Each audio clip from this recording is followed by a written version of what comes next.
RootsOfTheSwampThing.com, your definitive online source for all things Swamp Thing. Swamp Thing is heating up. A brand new series coming from Scott Snyder and Greg Capullo. A brand new TV series on DC's streaming service online. RootsOfTheSwampThing.com. A lot of stuff about his history, what he's doing today, and everything in between. Go to RootsOfTheSwampThing.com for more information. Welcome to Wednesday Comics.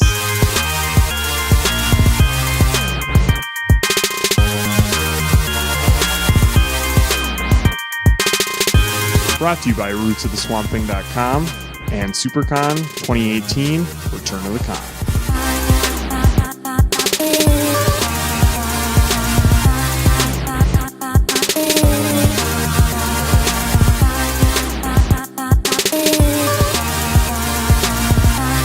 Hey everyone, keep turning those pages.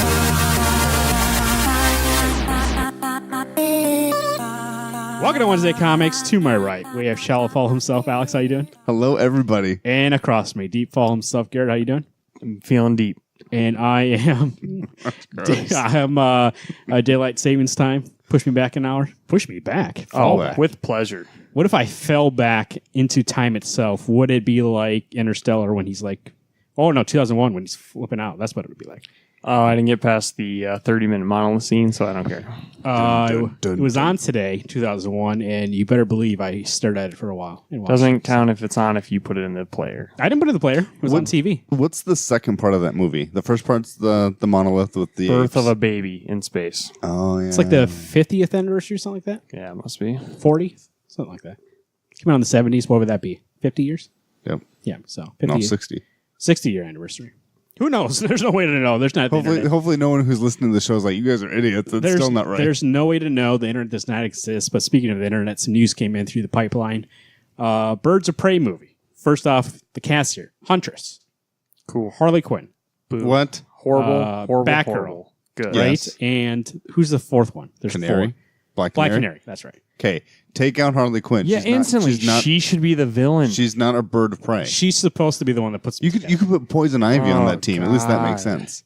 Here's the thing. Great, though, we guys. get a hot topic, Birds of Prey. Here's the Here we thing, go. guys. Though, like, Suicide Squad was very popular, and so you have to, and like, like Halloween, people dressed up like Harley Quinn. That's just the popular thing to be like, hey, which to get Harley Quinn? the one from Suicide Squad. Oh, hashtag not Dude, Harley at Quinn. SuperCon, I saw two of them.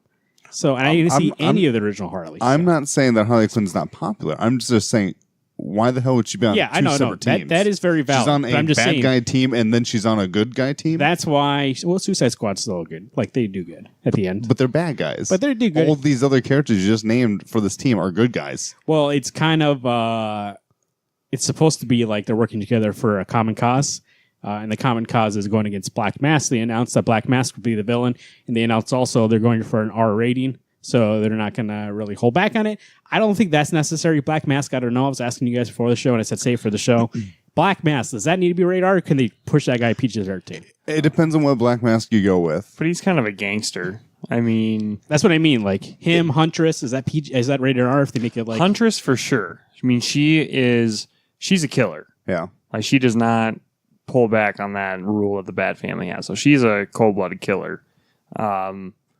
I guess if you're going to have Harley Quinn, because she can be a killer. But the thing with Harley Quinn is like, I mean, I guess if you're hardcore rebooting that movie, like the end of Suicide Squad, she's like all giddy because she's rushing off with Joker and making out with him and stuff. Yeah. Like, really? Is that how it ends? I forgot how the movie ends. yeah, after the credits, he breaks in and gets. Oh, her that's out- right. out You're of- right. out of jail. I think if they made Black Mask be a mob boss, and he literally gets his knuckles dirty and gets blood on him, then yeah. If you're gonna dial him down to kind of that wussy version that we always seem to Right. see, you don't need it to be rated R. He's not going to kill Like, anybody. Black Mask has always been a puppet. Like, he's never the mass orchestrator.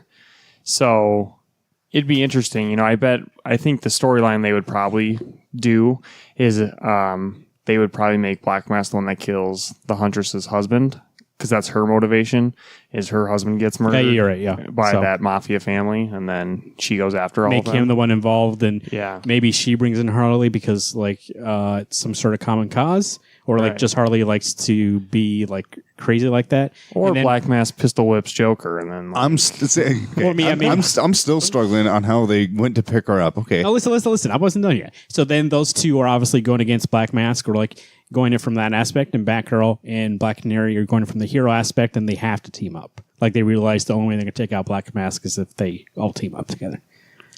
God, I you, really you wanna know who- psychos, go take him on first. When you get the shit kicked out of you, we'll come in and finish him up. Well, it's kind of like Dirty Dozen, right? Like they are put together for that reason because they're really not good guys, and some of them are good, and like they put together just for this common cause, and so they're not really. So it's like this team here.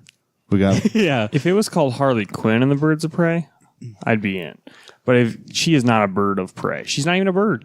it might be She's- called that. Oh, You don't Batgirl's know. not a bat- She's okay. a Harlequin. To you, they're more leaning towards calling it that than not because people Yeah. would see Harley Quinn and be like, "Oh, okay, I'm going to see that." Right. But I would rather have, if you're gonna have a semi bad guy, then bring Starling in. She was one of my favorite characters in that New 52 Birds of Prey, or bring Poison Ivy in. Use this opportunity to bring in different characters That'd be cool. who've actually been on the team. I get Harley Quinn is your big pull to get people in, but Batgirl's popular. If you're watching the DC So who did you shows say? on Starlet, Starling, Starling. So if you were to go, because Starling's literally a bird. if you were to go to your wife and say Starling's going to be in a DC movie, she would look at you blankly. But if you said Harley Quinn, would she understand? She at least knows who Harley Quinn is, but she's still gonna give me that Case same look. in point. That's true. DC's But selling Harley Quinn basically. But most people know who Poison Ivy is, or put Catwoman in. Even she's not a bird.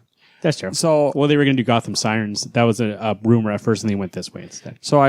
the thing I just want them to make is a clear line is that Harley can work with them, but I don't think she should be. I don't think they should be like the Avengers. I don't think they should be a team. I mean, they might just team up for this movie. I'm sure they could in the future, but like, I don't know, that bond between those three, like Batgirl, Huntress, and Black Canary, that's always been a thing. Yeah. Now you're gonna shove punny Harley Quinn in there, like, There's so many other options to have. It wouldn't Right. have to be Harley Quinn. It could be anybody. Like I could see them maybe fighting Harley Quinn to get to Black Mask, and then Harley Quinn gets fucked over. Sorry guys, fucked over by Black Mask, and so she's like, okay, now I'll help you. I suppose you're right. He may have hired her, and then he like doesn't pay her, or Right. gives her the backhand some way or another, and then she's like, "Screw you! I'll team up with the good girls and come beat you up." Right. So I mean, I can understand where the story would come from. I'm just disappointed that it doesn't need to be a Harley You know who else is in this movie? Superman, Uh, Power Girl. I'm gonna start naming ridiculous. think of Gotham. Penguin. Commissioner Gordon, Close. No. Harvey Bullock, No. Renee Montoya. Renee Montoya. nice. So they're That'll bringing be back the cool. 1992 release of those So they'll two have her characters. probably like from the law aspect, like going after them and figuring this out. So The Wait, does that mean Maggie Sawyer will be in there potentially? I don't know. I didn't see any of that news, but they did announce who is playing Black Mask. So if you're going to say you guys don't know this, you guys haven't heard of this, who do you think's playing Black Mask? Ray Liotta, Ray Liotta, Alex says, Garrett. Oh man, that's tough. Joe Pesci, anyone from Goodfellas. Yeah, Jack Nicholson, not Goodfellas, but same. See, now when I tell you this, I don't know if you're going to be excited or you're going to be like, "That's weird," or Okay, wait a sec. if I Can I tell you ask one that- question? yes. Can I ask one question? Is he really old? Like older than most villains? I mean, is he like? Is I don't know how old he? he is. Let me check. Real Is quick. he like in I want to his give you actor 50s, 60s? Sean Connery. Yeah, because I'm like, that's been the thing with DC lately. Is they're like, hey, the older the better. 47. Pierce Brosnan. Nope, that's too old. 47. George Clooney. No, he's in his No. 50s. He's been in big franchises before. Nope, couldn't be Jeff Goldblum. We already talked about Tom that. Cruise. No. He's too. Oh no, that'd be horrible. He's too small. All the Like- villains would like- look down at him. Yeah, he's too small. right. He's been gone for a little bit. I don't think the last thing I saw him in was a smaller movie. I know he likes motorcycles. Yeah, you're not helping. Okay, us. just Oh, rip off the Band-Aid. with not Jack Nicholson, Nicolas Cage. No. Face off. Kind of would love that. That'd be great. Ewan McGregor. What? Yeah. Oh, I do like that. So does that work? I don't know much about Black Mask. All I know him from is like we were talking Yes. before the show, Under the Red Hood. Ewan McGregor is so talented. That guy, he can kill You it. just call him Ewan. Ewing. Ewan, whatever. Ewan McGregor. Philosophers, sorcerers, who cares? Same difference. Ewok McGregor. Yeah. I didn't say Ewok. I said, fine. You know, Ewan. Yep. to be fair, I think that's a fine choice. Dude, he plays Lumiere. No, I was gonna say, I think he's a good voice actor because let's face it, you don't need to see his face. I wonder what they're going to do. Are they going to have him wear the black skull, or are they actually going to have him wear like the mask that's just like literally just a black mask over his face? I'm sure they'll have it doctored up a little bit, make it look very. Who does he play? Who are you Realistic. saying?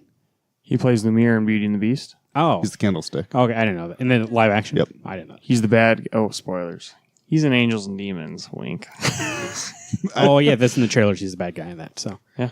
I was going to say the last thing I saw him in was Trainspotting 2 was the last thing I think I saw him in. That's pretty recent though. Didn't it just Yeah, come that out, was like last year. What movie? Trainspotting 2. Trainspotting? I don't even know what that is. You never seen Trainspotting? Nope. It's a bunch of druggies doing Nope. drugs. Okay. Nope. But then also he likes riding motorcycles. He rode a motorcycle like around the world. Around the world? Yeah, he took ships obviously, but like he tried to like do it in every country. It's like, you never seen this? It's like a documentary. Nope. Yeah. He did that when they asked him to come do some scenes for Force Awakens. He came in on a motorcycle. Yeah, he likes the motorcycles. He likes the what are those called? The Indian. Yep. Those kind of motorcycles. That's good. That'd be the motorcycle I'd want to get. I think the cool part about it is that's like an acting chop that he hasn't done yet. That's like that brutal of like a gangster character.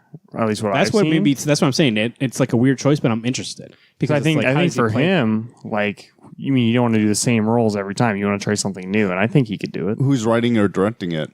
Directing it is I don't think she's really directed that much. Let me look. They already announced all the cast, like who's playing who. Do you guys know any of that? No, Oh, okay. Catherine Ying is the director. Huntress is Mary Elizabeth Winstead from she was in that Thing remake, and she was in 10 Cloverfield Lane. yeah. Oh, I know something about this.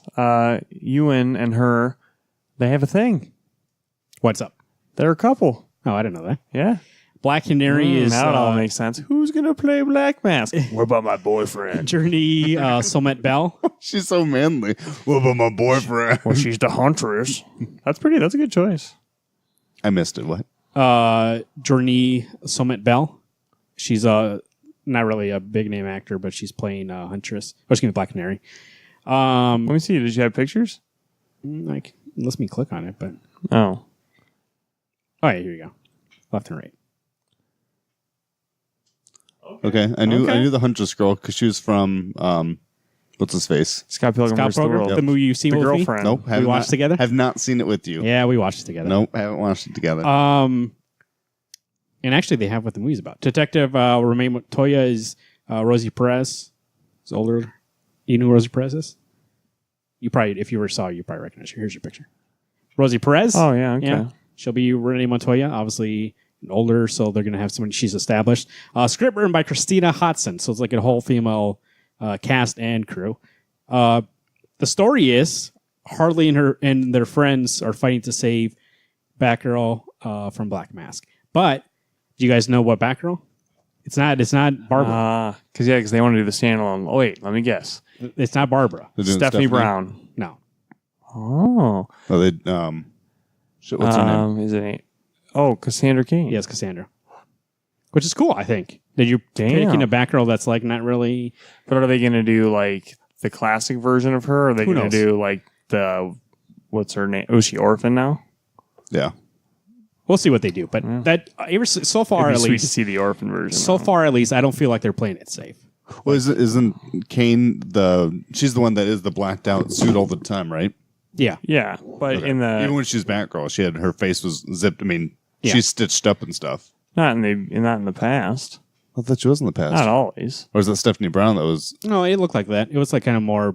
But yeah, but her hair was flowing. She still had a cape and stuff. Oh, the one I was thinking of didn't have a cape. It was. It had a mask that would cover her mouth and I'd say everything. it was a whole Spider-Man. Yeah, it's more like mask. a ninja. Yeah. Yeah.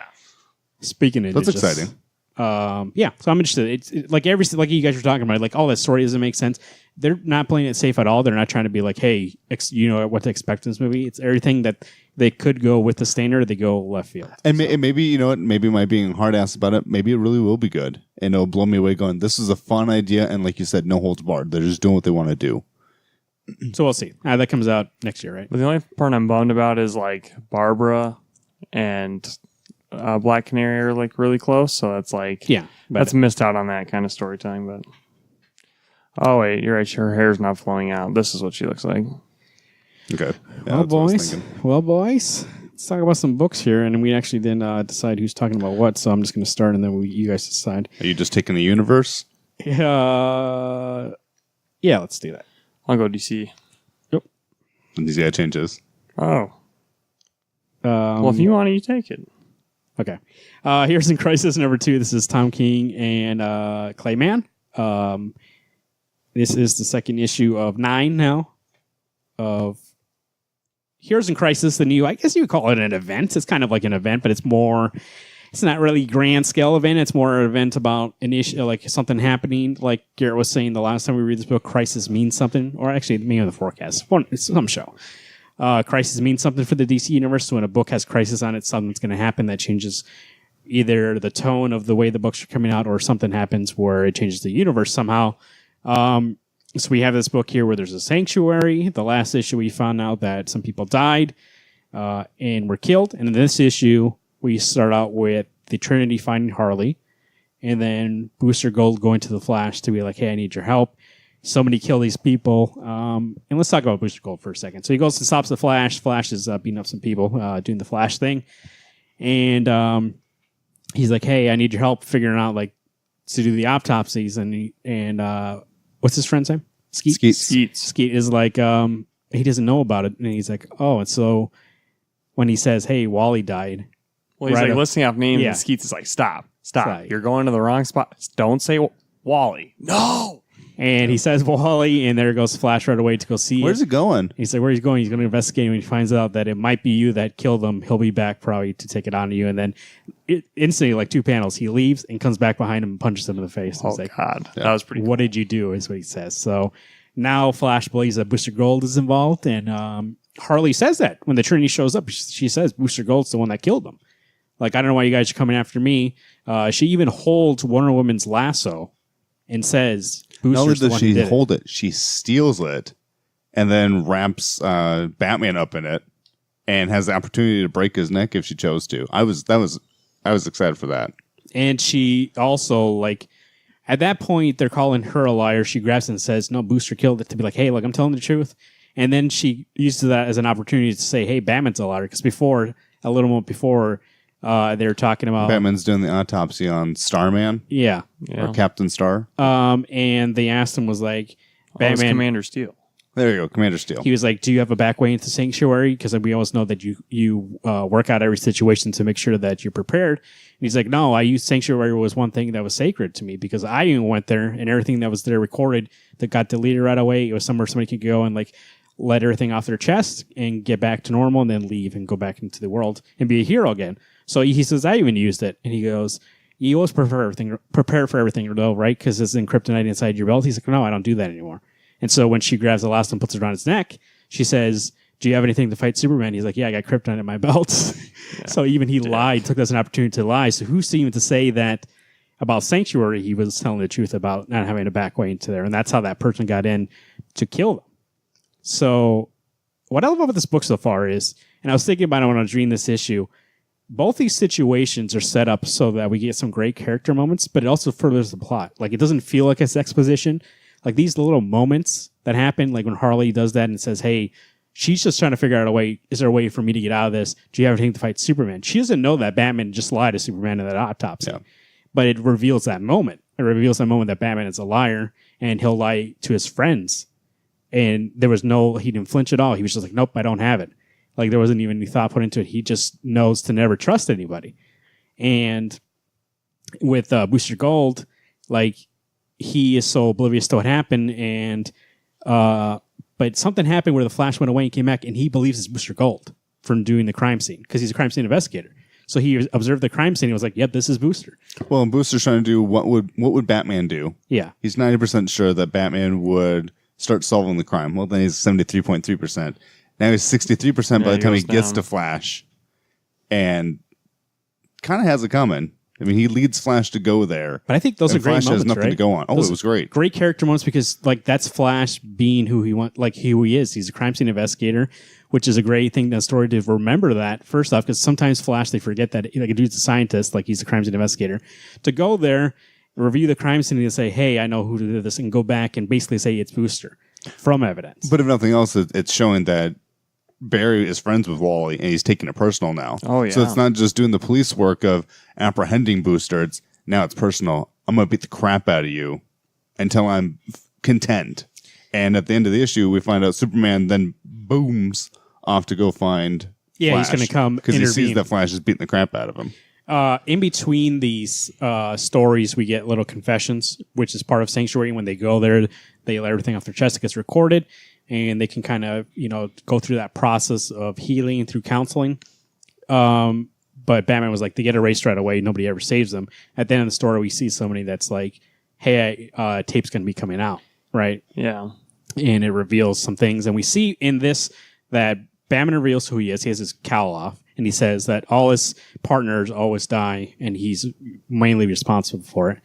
You have Superman who says, I'm Clark Kent, or am I Superman? Like, I don't know who I am anymore. Who am I Right. pretending to be and who I am really? Well, it's like what I really loved about that page where he's doing that monologue is like he created a version of Clark Kent that is so not him but that's who he has been portraying for so long.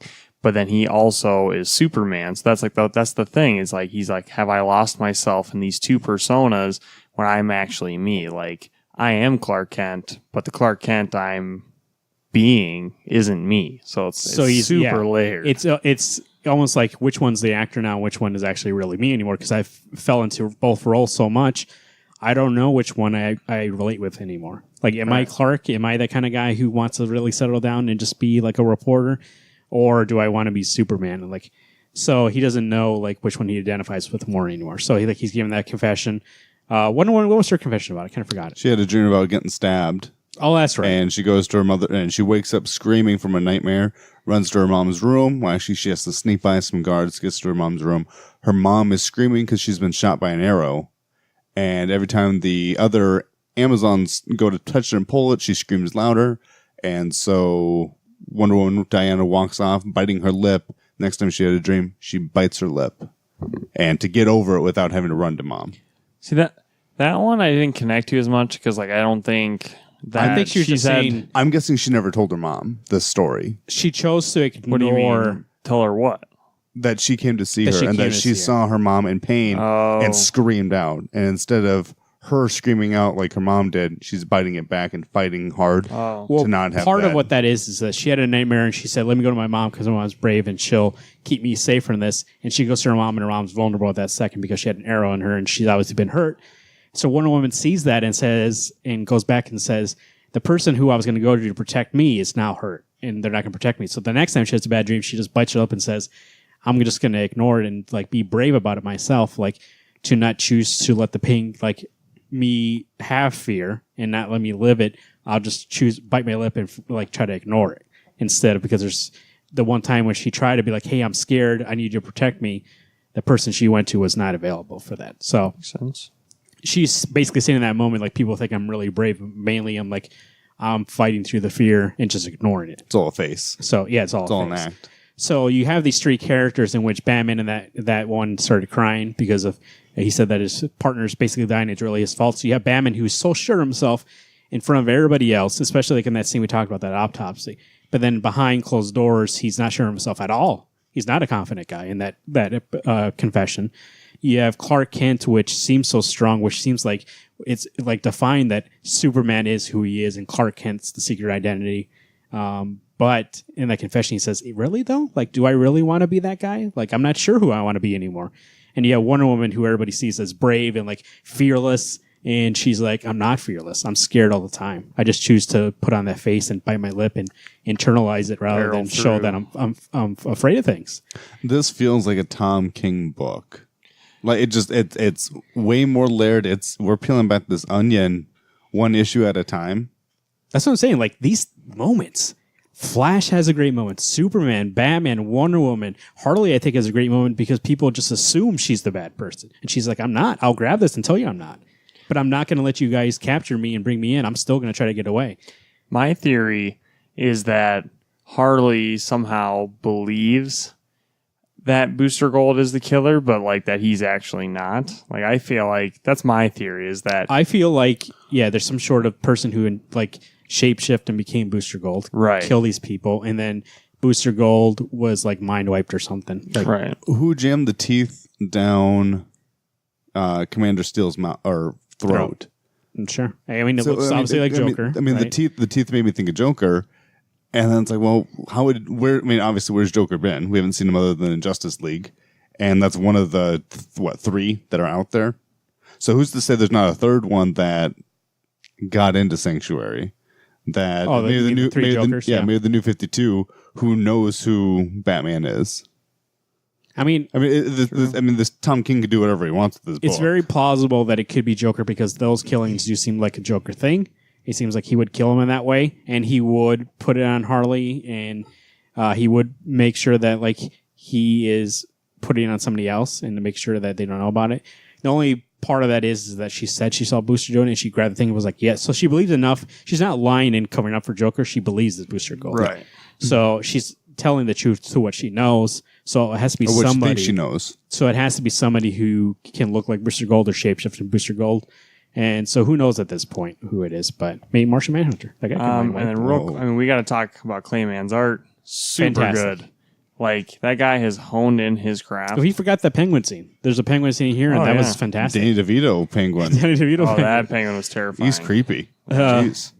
Harley goes to him to. What question did she ask him? She was asking for a favor, right? Yeah, I don't remember what she went to ask him for though. She was dressed in the original Harlequin. So she was dressed up like Margot Robbie's new or hashtag not Harley Quinn, and then she goes back. Oh, into her she old asked suit. for help because they're coming for me. She says, "Whatever you mean, my dear. Who is coming for you?" She goes, "I'm not like exactly sure, but it's probably everybody." And so that's all kind of we see. We don't see like what she gets from Penguin to protect herself, but she goes to him for protection. We find out that she gets put into apparently a storage unit or a big garage of boxes playing cards with the Penguin. Oh, that's right. So with she's a penguin, not the Penguin. So yeah, and that's when they find her, and then she can do all these things. Maybe I don't know if like he had something to give her, and she was really strong in that scene, so like physically. So I'm not sure if maybe something she gave him something to make sure that she can protect herself or what. But Well, it seemed odd, and I don't mean to question Bruce in that scene, but man, she really gets a hold of him quick. And for someone who I would have kind of anticipated a weird kind of side attack, man, she got a hold of Wonder Woman's lasso, wrapped around his neck, and then had the opportunity to break his neck. It just kind of But impressed Wonder me. Woman and Superman say that we're not going to do anything because it could cause issues in here. So Batman's like, I got it. And he tries and he misses, and she obviously gets a hold of him. But maybe it's just that moment of hesitation being like, you do it. And then he'd be like, okay, well, then that's when. Then it makes me wonder, since we've now been not introduced, but in this issue it's talked about that Bruce prepares for everything. It makes me wonder if he needed to get as close to her as he could to put a tracking device on, or Possibly. whatever it may have been. It just seemed out of character, especially since we talked But about him he's being in a so weak place though right now. suppose. But he's also, yeah, in that emotionally- confession, He's mentally unstable. In that confession, he also kind of like put it out there that he's not, like he said that the reason why his partners die are because of him, because he's not prepared for everything. So in that confession, he's basically saying that he's putting it on a face. Like Yeah. people think that I'm prepared for everything all the time, but I'm not. Like sometimes things get past me. And so maybe that's what that moment is that people always assume that this guy is a god. And we see later on, we'll talk about Batman Secret Files. There's a story in there also where he's like, Batman's just a dude, like in a suit. And yet sometimes remember, like in certain situations, even if you are the best of the best, sometimes every dog has their day, and Harley can like get him and put him in a rear naked chokehold. So Took a while. I was holding my breath until you got done saying that. What was the whole Lois Lane part with the when she's at the Daily Bugle? Daily Planet, you dick. Because she's That part I she's- thought was really okay. weird. Because she's sitting there working on how do I use this word correctly and talking to. Is this the new character or is this just a character that she's talking to? I think this is a new character. Okay. I thought it was Robinson Good from Action Comics and Superman, but Oh, it was that she was talking about a tape that they had that they were going to release. It was Arsenal talking about confessing he Okay. does drugs and stuff like that. Okay. And he's not the hero that everybody thinks he does. He's kind of a druggie and he's trying to get over it. Okay. So it's basically a scene to be like the tapes are out there. Okay. I had missed that because I kept reading the same damn line over and over again at Lois Lane trying to figure out the right way to use this word. Drove me nuts. I mean, I realized that's what I would really do. I would sit there and you guys could be talking to me and I'm like, no, that's not right. And whisper it to mumble to myself. But she must know that Clark gives up who he is in one of the confessions. Maybe he told her later. It was like, And hey, that I went explains there. why she's surprised. And she's like, what are you talking about? Like, she obviously knows something about sanctuary. And she's like, now I think the last thing here I read, she's like, what did you say? And like, she's like, shock. What did you say? Is what she says. And she looks at her. And then we see the Clark confession afterwards, which proves is like, that's what she's thinking about. Okay. Like, that's a connection. Be like, his identity is going to be out there now. Right. Like, it's leaked. And who knows how many other secrets. This is something where they thought it was safe and they can go there and say this kind of stuff that they can't say to anybody else. Right? Because they knew afterwards it'd be erased and then like that's a safe place for them. And now somebody has invaded that place. What does that do to these heroes? I still don't get. I get why for us as readers, but why would you ever have to talk to a camera to get out your emotions when, like, I feel like they should have a proxy there. Like, I don't Maybe it's see possible. We don't know if somebody's behind like recording it and they're in the room. I assumed it was like a It's one of those Kellex robots, machine. maybe. There's Yeah. a robot there that's maybe looks Yeah. like somebody that they can confide to. But again, we don't know from being on that side of the screen or on that side of the page. Oh yeah, I was assuming eventually we get a reveal of being like, this is who it was, because we did see robots. So maybe it is a robot who's like recording, like Alex was saying, through the eyes, and so eventually it'll turn like, oh, it's that robot. So maybe iRobot. I give this issue a 9. I really liked it. It's a 10 was for me. pretty It's good. I would agree with you, Garrett. This is a 9. It had really strong points, but this didn't leave me going, wow, this is perfect. Right. I loved it. Well, what do you know? Alex, what else? We got Black Panther number 5, not number 4. I told you it wasn't number 4. No. So did you read number 5? I meant 5 and 4. So Okay. I accidentally read this in a weird order. I thought I had read 4. I read 5, and I was like, wow, Buddy, this is Me weird. and you are part of the same club today. And I went back to 4, and I was like, oh. I started reading 5, and I was like, this seems very weird. And I went back and I saw on my app that 4 was still unread, and I was like, oh, okay, we were 4. Right. So I read like the first fourth of 5, and then went I'm back. pretty sure I actually read it in order, but to be fair, it's been a long time since this book came out, so I couldn't remember. But our writer is Ta-Nehisi Coates and Paulo Rivera on art, Daniel Acuna on that cover art. Fantastic. Yeah. Really, really strong. I was saying this. So I read the whole issue without reading 4. Even without not like reading 4, like, yes, I was confused on some parts. Still an amazing book. You could have jumped on and known about 90% of the story. I was going to say the same thing. That fourth I read was not confusing. I just was like, I don't remember how he got here. Yep. But I understood what was going on in the issue. And so that's why I went back and checked. There was the 5-year jump though that I was telling Garrett before the show that 5 years seems to be a long time for T'Challa to be struggling with his thoughts on what's going on and his feeling of being lost on if he's doing the right thing. And I know he thinks M'Baku's being a dick, and he is, but he's doing what's right for the colony. yeah. See, that's. I don't know. 5 years doesn't seem that long of a time. But I mean, this early. I don't know. And that's the thing. We're 5 issues in, and like you said, we're less than 100 pages into this story, and we're already doing a time jump of 5 years. Well, it's not going to matter once they're out of space. Time and space is very different. It'll be probably like a week. In Time Earth space continuum aside, there's a 5-year jump at issue 5. You know what I love about this issue, and I don't mean to jump to the end right away, but I do love at the end when he finally embraces being Black Panther, and then you have that kind of just let the art tell a story when he's like grabbing all this shit, and he grabs a spear, and like that white grabs stuff, his grabs cowl. it, and we just see him like what does he say when he gets there? Let me look it up here. If they could have put it in this book, it would have been fuck yeah. Where is it at here? Wasn't there a scene where they did the Wakanda Forever? Oh, that's what it was. When he gets That's what to happens. Yeah. M'Baku and he does it. He goes here. He does Wakanda Forever, and he says, "Welcome home" or something like that. God, it was so fucking. And no, M'Baku's like, all right, let's get started. Oh yeah, let's get started. And he smiles. All right, then, let's go back to work. That's what made me so excited is when he grabs all that stuff, shows up, and he looks at him, he goes, like he walks in, and M'Baku looks at him, and T'Challa looks at him and just goes, Wakanda forever. So he understands, like you said, he's being a dick, but he's doing what's best for that colony. So he's like, Wakanda forever. Right. And that for me, like I got chills when I read that. I was like, oh, it's good. Yeah, this was a really strong art issue. The beginning was there was a lot of exposition, but again, we just went through a time jump, so you have to explain where we're at now briefly. But even the right way to say it is it Nakia? I think so. Nakia. So I'm going to say Nakia. When she's talking to T'Challa and trying to help him understand what's going on, why M'Baku's doing what he's doing, and not necessarily telling him to get over it, but you need to embrace this. This is what life is, and we need to keep going. Can't stop just because I don't remember what her name was, but the alien commander that Naomi. Yeah. That was a great scene when he's looking up and listening to her message, and you see him look up and he's like crying, and that's when he's like, well, she's basically saying like, hey, T'Challa doesn't know who he is right now, but he's the one. He's the champion. Yeah, he's the one that's supposed to save us all. Yeah, she's telling me like, we have to convince him that he is the one, and he doesn't believe in himself, but we believe in him, and we need to give him that confidence to be that leader. And I know he'd rather be out there and be that warrior and not be the king, but he is the king.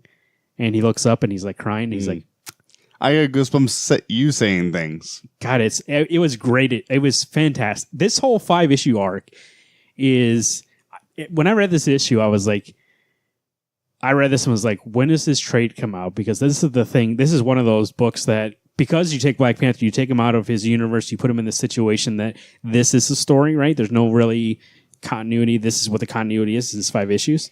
Obviously, there's history of Black Panther, but like to understand what's going on, all you need is this 5. This will be great in the years to come to be like, you like Black Panther, especially if people like the movie, read this. Yep. Right. And the art's fantastic, the writing's fantastic, and some of the action scenes are like some of the best I've seen recently in Marvel. Well, I definitely compared. I know I did that on the forecast. It's like a Star Wars book because it's an intergalactic epic. Like they got ship battles, they got soldiers, they have warriors, they have espionage, evil guys like the guy at the end of the last issue or 2 issues ago. Manifold. Yeah, Manifold. Sorry, I don't know anything about him. Like it's just really rich with fun Black Panther cast of characters, basically. Man, the art itself, like I can't wait. I really hope they do a silent issue in this series sometime. But see, we talk about the art, and my concern, and I realize I am the most pessimistic person on this team, is that are they ever going to change the artist? Because I think that Well, they did this issue. so at the next arc we're getting a new artist, right? This issue was a new artist. Oh, was Rivera? Yeah. Which he just mimicked Akun's style. Yeah, no, and that's the thing is that when I read it here, I was like, oh, I thought Acuna did this. I mean, it looked great. Oh no, you're right. It's Acuna. Polo did the cover. Oh, then where I read it was backwards. Then sorry. Okay, so I don't. Let me check. You go ahead and say what you're going to say. Well, my only concern was that this book does look so amazing, and it's one of those things that you brought together such a great team, and I get Acuna's going to probably need a chance to unwind and get a little further in the next arc. But this book, I would say, if there's any books that have a chance for that artist to catch up, it's Captain America and this, because they come out so. I suppose you're right. Slow. They do come out so far apart that within that month they're working on. Well, that's why Marvel doesn't release their release dates when they do their solicits, because especially with these 2 books, like probably being their best sellers, they're going to do that thing where it's like, it's still monthly, but beginning of one month, end of the next. Yeah. And they'll just keep following that and be like, hey, we didn't miss the deadline, but it's not consistently on the second week of the month, you know? T'Challa, I think he really, in this issue, it was focused a lot on him, but he integrated into the whole group. Yeah. And that was pretty cool. It's like, I love having Black Panther learn about himself, but it's better seeing him interact with all of Wakanda. Yeah. To meet a goal. Well, That's and really cool. to get that friendship between him, and just that he isn't alone in this fight, where a lot of the time it's Black Panther on his own. Right. How do you handle doing this stuff where instead it's Black Panther and all the rest of the warriors, M'Baku and Nakia. It's a nice I think we're getting some fist fights coming up here that are going to look. The next issue is the super last good. issue of the arc. The next issue has a different artist, and then the next two after that have a different artist. A different artist. Yeah. Jen Bartel. See, the next there's a issue. little bit. You can't see it, but Garrett's face was well. And then Kev Walker does issues 7 and Good 7 and 8. Kev Walker's a good artist. I like Kev. Yeah, Kev Walker's good. Jen, I've never seen before, so I'm not sure how her artwork could be, but yeah, we'll see. I mean, the writing's strong enough that as long as the art is, if it's a different style, that's fine.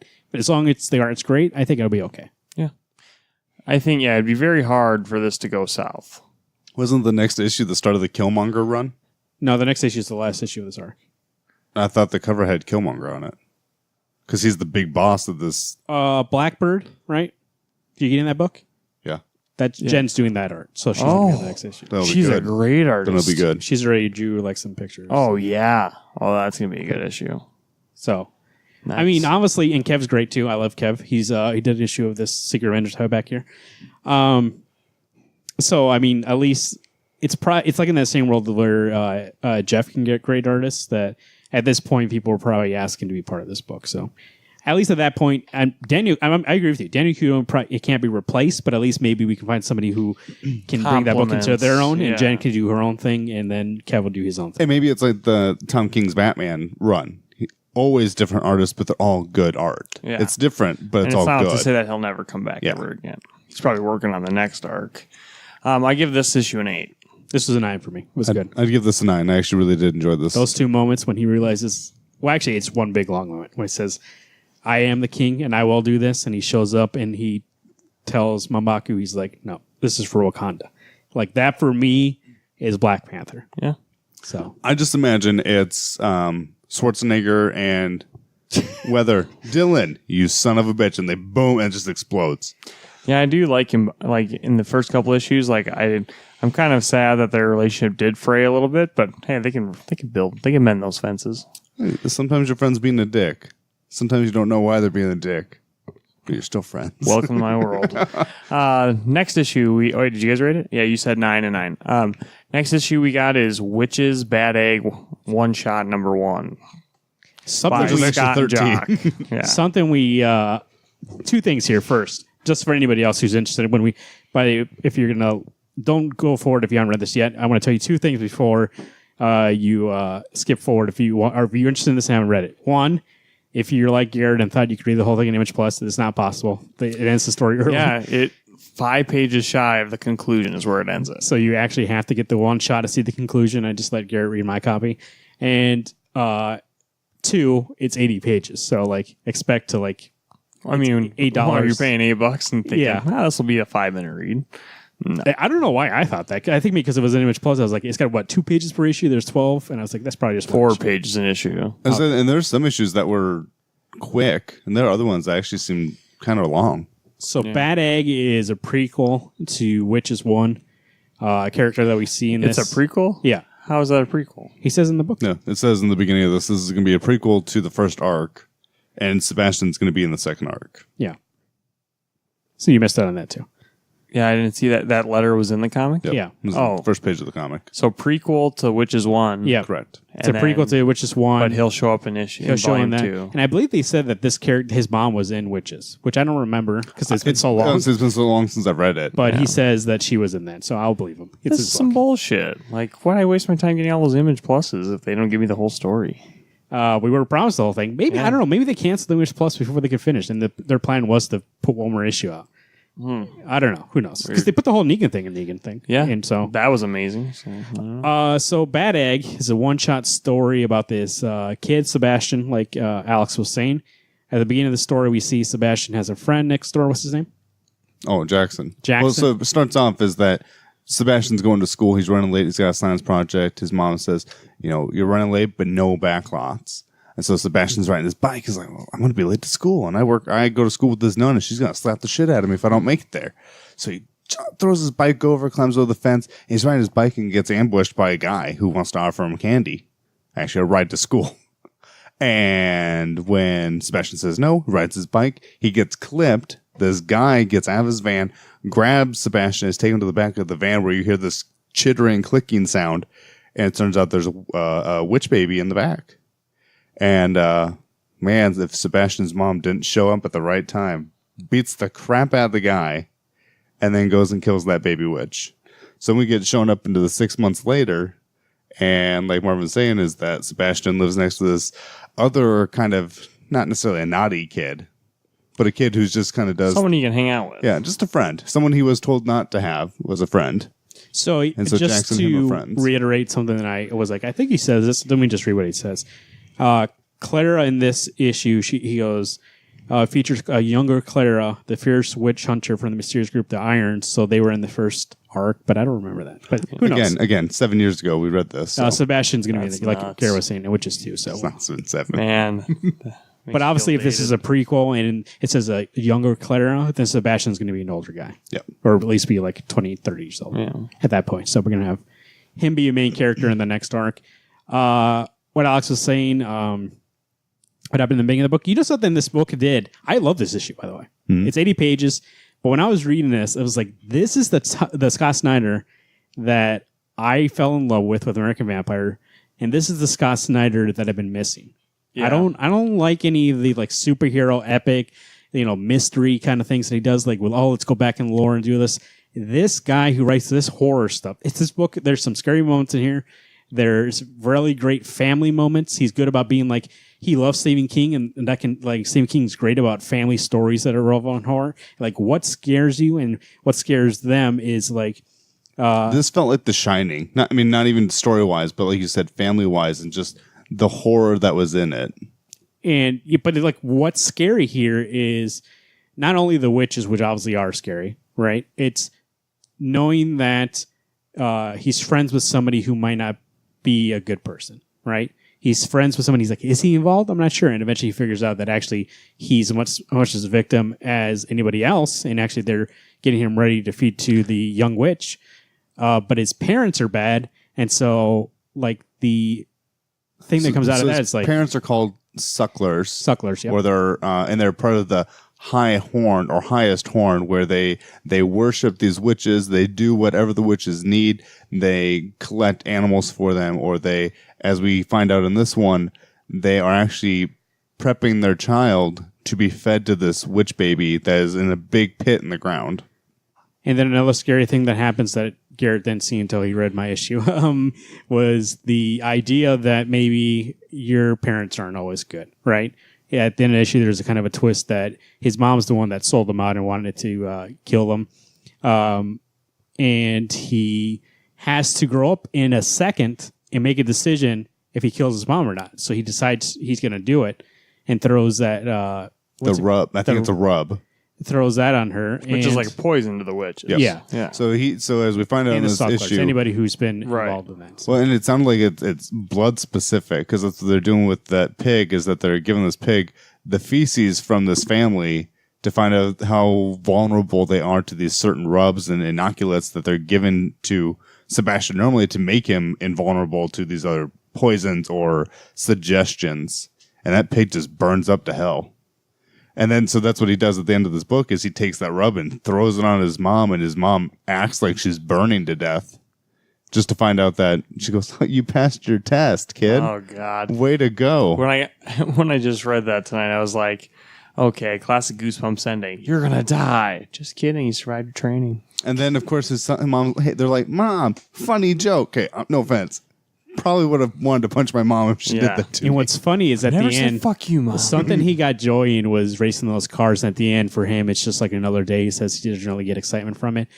And this kind of lifestyle for him now is a standard issue. Like at the beginning, he was like, I wish my life was standard issue and it wasn't this crazy. But at the end, he's like, okay, now this is the new normal.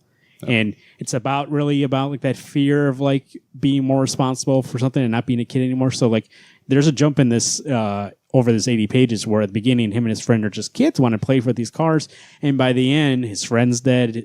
He has to kill both his friend's parents, and he has to make a decision about his mom, and he passes that test to where this kid can't be a kid anymore. There's no going back for this kid. And that's what like what's great about this story, and what I love about the story so much. It's like a coming of age tale wrapped around this horror kind of witch comic. And by the end of it, it's not really just a story about like these witches, which is still in there. Right. It really is a story about like when do you have to grow up and when do you have to, like how fast can it happen? It's not only something that happens, over time. Sometimes it happens within this short amount of time because of the decisions you have to make, and you have to stand up every once in a while. Like she tells a story about the reason why I left your dad's because he couldn't make any of these decisions. Are you like your dad? Like I don't need somebody around who's going to be a wimp and not be like that. She kind of goes into that when she's faking that. Throw that stuff, whatever, make a decision. And he proves to her, no, I'm not like that. Like, I am strong enough to do this. And that's when she's like, okay, you pass. You are ready to be my partner and not just be my kid anymore. Right. I think the hardest part of this issue is Jackson, Sebastian's friend, takes Sebastian to this pit where the witch baby's at. And his parents show up. And knock out Sebastian, or what'd they do? They shot darts in their necks. And so Sebastian's on the ground laying down and he can hear everything and he can see stuff. And they push their son into the pit. And so you hear this kid saying, oh no, she's coming. And then when he starts screaming, he goes, Mommy and Daddy. I thought, oh shit, I want to get in this book and I just want to beat the living crap out of these parents. Well, I thought probably one of the best horror parts about this book is after the friend's dead, the witch mimics the friend's voice to lure Sebastian into the pit. Like that to me is like whenever something can impersonate you. Like the witches are clearly, if you run into them, they're more like monsters. But like for them to be able to be cunning and be like, you think it's the person to lure you in. Like, oh, that's terrifying. Another scary part that was played up for that paranoia is when his friend came to him and was like, hey, I need your help. They are going to kill me. Like, I believe this now. And he tells him everything. And he's sitting on the bed and there's those great series of panels where it cuts from Sebastian to his friend. And it's focusing on his eyes because we learned earlier that their eyes don't dilate. And when they dilate, that means they're hungry. And in that scene, his eyes won't dilate for the first 3 panels. And then the last panel, it dilates. And so you think, this is it. Now, this is like he's with them now and he actually is a witch. But it just turns out he came out from outside and his eyes are just adjusting. But it's that moment of paranoia where you feel like Sebastian, and that comes from Jock's great art. And that sequence is that you're like, I the whole time was like, oh, is he good? Is he bad? And it puts you in that mindset of Sebastian because that's what he's thinking in that moment. It was a great series of panels there. Did I understand correctly that the witches, so like when their eyes do dilate, can the witch see through their eyes? Yeah, the young witch is seen through their eyes. Okay. And when it dilates, it's like, I'm hungry. I want to eat that person. Okay. So that's how they kind of pick who they want to do. So, okay. Would you have ate the black potatoes? that was kind of a scary thing. Is that these parents are saying, oh, Sebastian, stay here for dinner. No, we insist. Stay.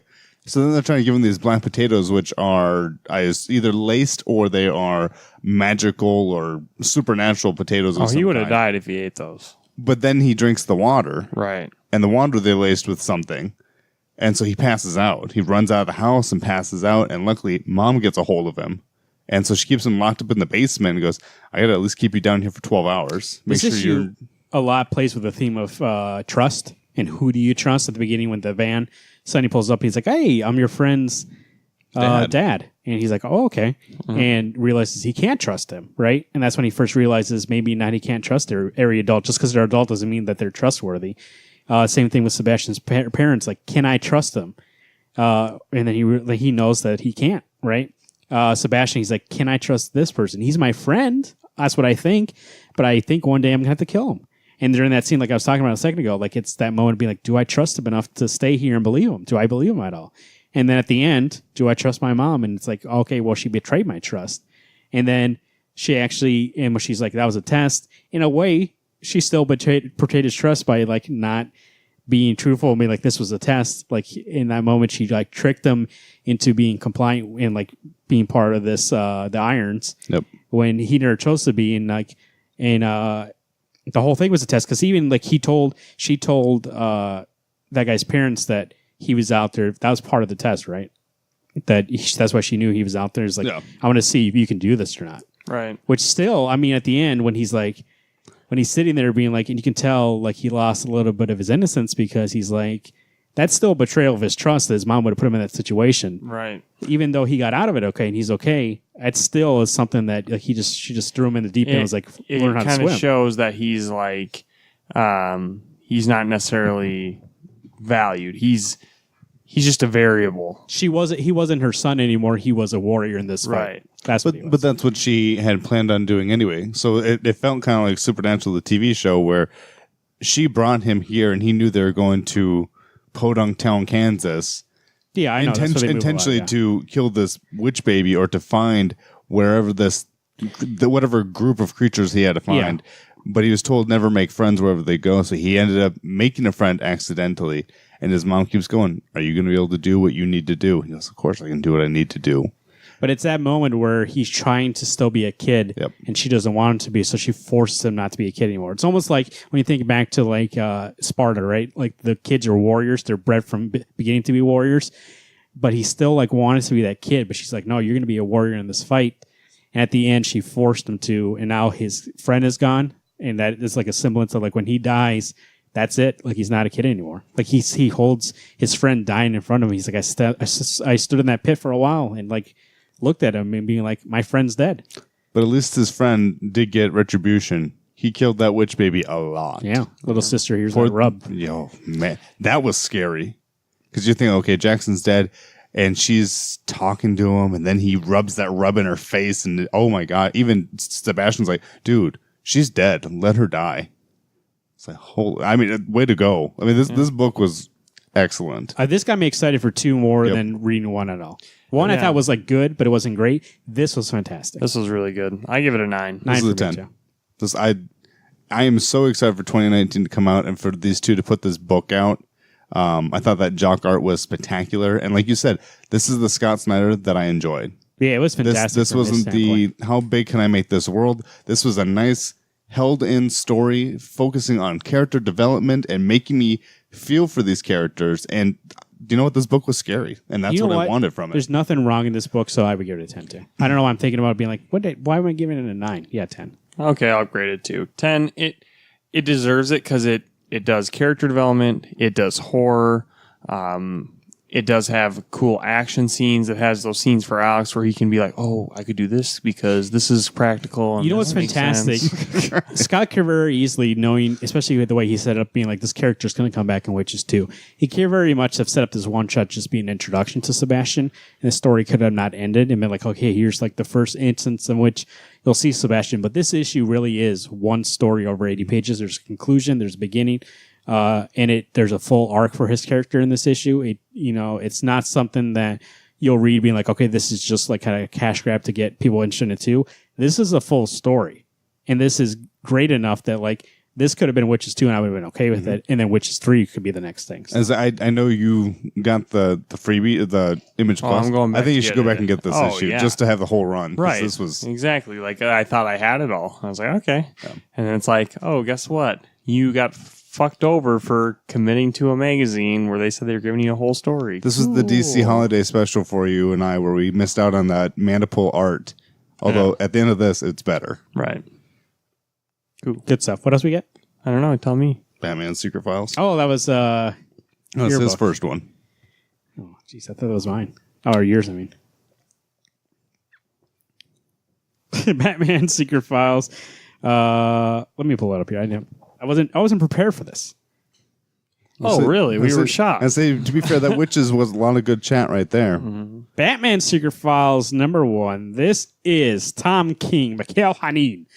Also, we have Tom Taylor, Jordi Belair, Cheryl Lynn Eden, Elena Casagrande, and Jorge Fornos in this issue. $5.99. It is like an anthology book, and I don't know if there's more coming out. Maybe that was it, but I assume there had to be more. Nothing to, not like even a combination tie-in or anything. It was just here's more stories of Gotham or Batman or. It could, but I think Nope, it's that's left. it. I think it's left open that. I mean, it's like it doesn't need. To I be. feel like it was put out because people wanted to do certain stories. So with this issue, there's not really a connection Rhyme or between the reason. two. It's just kind of anthology stories, and like 4 stories, right? Tom King, Tom Taylor, Jordi Belair does one, and then Cheryl does the other one, as I just said. I think there's 5. 5? I thought there's 5 stories. Because Last one is Bobo and Batman. yeah. Oh, yeah. So there is 5. Okay. So we get these 5 stories. Scarecrow, Riddler, which is the Bobo and Batman one. We get Batman investigating just the crime with the drones and Lucius Fox. We get the beginning story where he breaks his knuckles and can't hold his teeth. It's the best one. What was the 5th one then? That was the Hanin one? Was the Knuckles? Yeah. Yep. Well, yeah, that was pretty cool. But also, they introduced a new Kryptonite. Jones. Yeah. That's big. That was the big news That'll make about him like Superman. Platinum Kryptonite. Oh, So- there's the Scarecrow. He said that one. Maybe there was was it? only. I thought there's 5, but maybe there really is only 4. So what do you guys think? What was your favorite story out of this? I like the Tom King and Yeah, Hanin one. big shocker. That one was really good. I think not because of Superman being in it. That was just an added perk. But I do really like that message at the end where Batman asks Alfred. He's like, "Am I enough? Like, is me being Batman not having superpowers? Am I enough?" And like, I think that's what he's been questioning ever since Catwoman left him. He's just like, why was I not good enough for you to stay? Like, that's your brain always goes to that. Or even as much as like we just learned from that last issue of Heroes in Crisis, which these are all Tom King. When he does confession, he doesn't believe he's enough when he really thinks about it. And he's trying to get that reassurance from Alfred, somebody who should know him really well, and be like, am I enough? But when you he's get in that doubt. And it amazes me to see that Bruce has, and I realize Bruce, I think, does think he's enough to an extent, though. Because when you're given that kryptonite, platinum kryptonite, right? that one touch can give you godly powers forever. And literally sitting right there in front of Bruce. Oh, yeah, there was another And he doesn't story. choose to touch it. Well, I guess he doesn't know if he should or not. Well, and He's then, questioning. That's the whole thing. but then it's you like, get to see what would have happened if he had touched it. And so when there's like one gunshot that's coming from Joker's gun, he could have stopped it. well, that's where I really like Superman in that, is because he's not doing it to fuck over Batman. He's doing it to remind him, like, hey, you don't need superpowers to be Batman. You are Batman. This is just here to show you, hey, if you think you're not good enough, touch this. No. And he said Clark did it with a smile. Like, he's what? he's toying him. He's just poofed out of there. And it's like Superman knows he's not going to make that choice. He's not going to claim that power because deep down he knows that he is enough, but he questions it because his whole world has just gotten shaken over and over and over again. That eventually he's just getting numb to the fact that things just keep happening to him. So is this a continuation of anything, or it's another outside of, Batman being Batman? He's just doing his thing, comes back to the cave. And I think my favorite part about this, and I used to hate the fact that Tom King really humanized this Bruce, is that even wearing his gauntlets that should protect his knuckles, he still breaks two on people's faces. Oh, yeah. There's another story. It's Batman in the cabin searching for a Man-Bat. That's right. Oh, yeah. That one was really strong. That was good. That instantly brought me back to that. That story's called Enough by Jordi Belair. That one brought me back to the arc we just finished with the KG Beast. Like, I was like, oh, this is like very similar. But that was such a cool story that he went out there to go hunt this bat, and this whole time, like, it's just paranoia. Yeah, He's not actually hunting. He's so paranoid, and like the whole issue is like a great kind of suspense, being like, is that a Man-Bat? And you kind of get paranoid with him, like hearing all these things that he's hearing. And at the end, he looks out and he goes, I can't see, but I wonder if it can see me. Hopefully that's enough. And he shoots his arrow and he kills a deer. And he's like, I really don't like myself that much. And he walks away, and it's kind of like, because at that point, and I think that's what this whole Secret Files is, and maybe Tom put it together for this reason, because you see him, like, these are the flaws of Batman, in which these are reasons why he has self-doubt. Like in that issue, he's paranoid. And at the end, he's like, why am I so paranoid? Like, I need to be sharper than that. I don't need to be afraid of every noise that's happening out here. I don't need to be somebody who, he couldn't leave the cabin for 3 days because he didn't want to go out there and freeze, and like he had no plan. He just went out there. Like that was like, if you think about it, very stupid to go out there in cabin, like, I'm going to hunt a Man-Bat.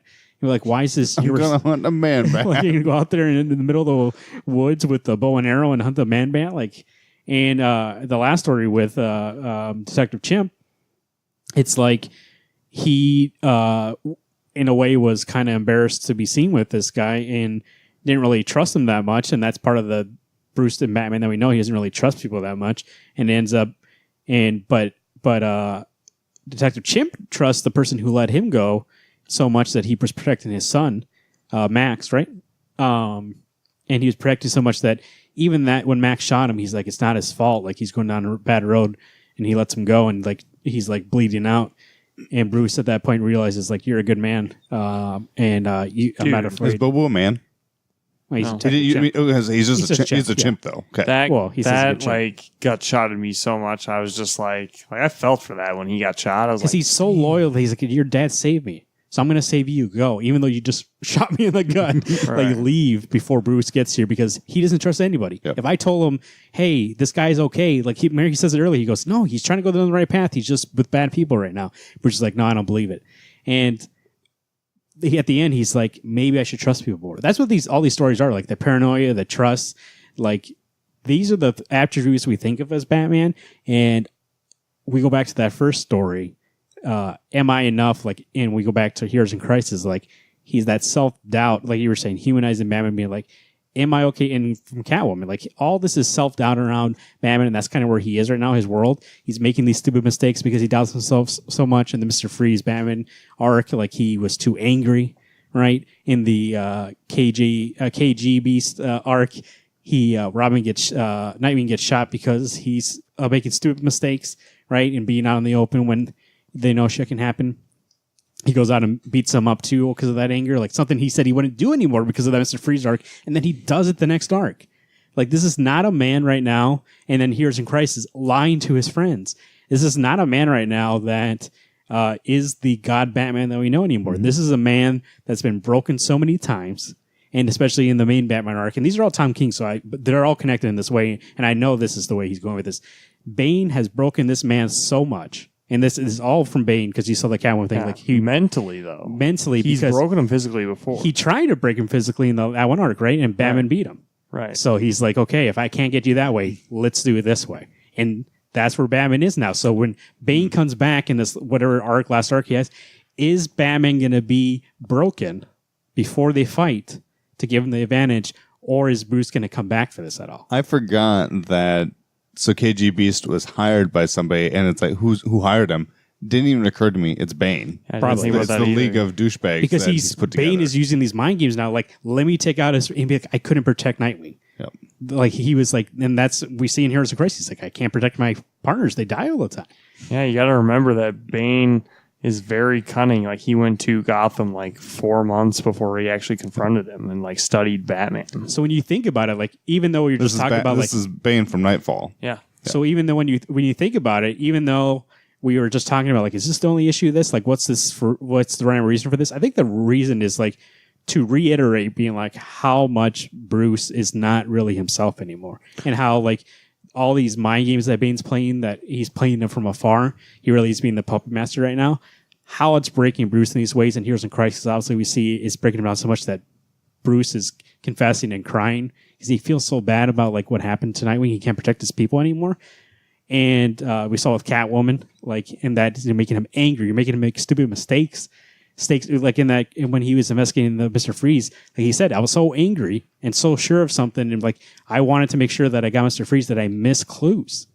This is not the Batman anymore that's like always prepared, always top notch. This is a Batman that he was, and that's when he went against Bane. That's who Bane went against, and he's like, okay, if I'm gonna win, I need to make sure that he's not that person anymore, and I'm gonna change that. I It's wonder. gonna be so epic by the end. I wonder if at the end of this book we find out, and the series, we find out whether or not Bruce does take that platinum kryptonite. Well, He's that's not going to. No. But I know. But there's at that point he's going to be so. I'd assume so beaten physically, mentally, emotionally.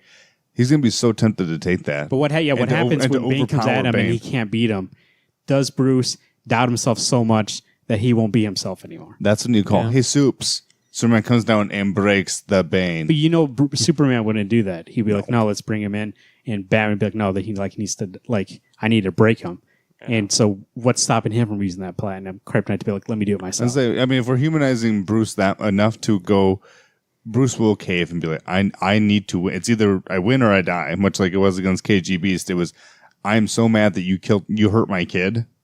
I'm going to hurt you. And I don't, as long as I didn't kill you and I don't have to save you, the bears can eat you. You know, as long as in that last fight with Bane, he's not like, blah, blah, blah, and I'm going to break your goddamn back. Oh, what'd you say? Blah, blah, blah, I'm going to break your goddamn If back. you think about it, though, Blah, blah, blah, Alex, break your goddamn back. if you think about it, though, like, maybe he wouldn't even ask for Superman's help, like, because that's who Bruce is. He would just want to do it himself. Yeah. Because obviously he's already lied to Clark right in front of his face, being like, I don't have anything to stop you. And then he does. Like, it's in my lead pocket. There's a thing of kryptonite. Like, he literally lied to somebody who could kill him, and he didn't flinch at all. So what's stopping him from being like, I'm going to become you? And I guess I forget, Superman is trusting to everybody. So he takes Bruce at his word. Well, why would you doubt it? Well, like, if you were Batman, not Superman, I would believe you because But we're that's friends, my thing is that my we're thought partners. process was, okay, Clark is going to be just take Bruce at what he says. His heart didn't flinch. There's no, nothing elevates that he goes. Because Bruce is trained to Well, do that. But it never crosses Clark's mind to scan somebody. What Alex is saying is very true, and Well, that's he why. couldn't. It's and in a that's, lead pocket. But that's the thing. He wouldn't be able to see it. He would know that there's something missing in this pocket. Yeah, he didn't even look to see it was lead and be like, what's in that suppose. pocket? Because if you think about it, and that's what Bruce is kind of asking himself now, and that's kind of when that Detective Chimp story, like he doesn't even trust Detective Chimp because like what Alex is saying is very true. It's like Superman takes everybody at their word and says, I trust you. I have no reason to doubt you. Like, I'm going to believe you. Or Bruce is the opposite. He doesn't trust anybody because he's like, I have no reason to trust you. And anybody, especially Superman, somebody he should trust 100%, he does not. He has kryptonite just in case. Or Superman, like Alex was saying, doesn't even take the 2 seconds to look to see if he's lying. He just believes him by his word. Yeah. And so these are the two reasons, like, these two characters, like, are in conflict all the time because it's like, especially in this story now, Bruce is kind of figuring out, like, do I need to be like this anymore?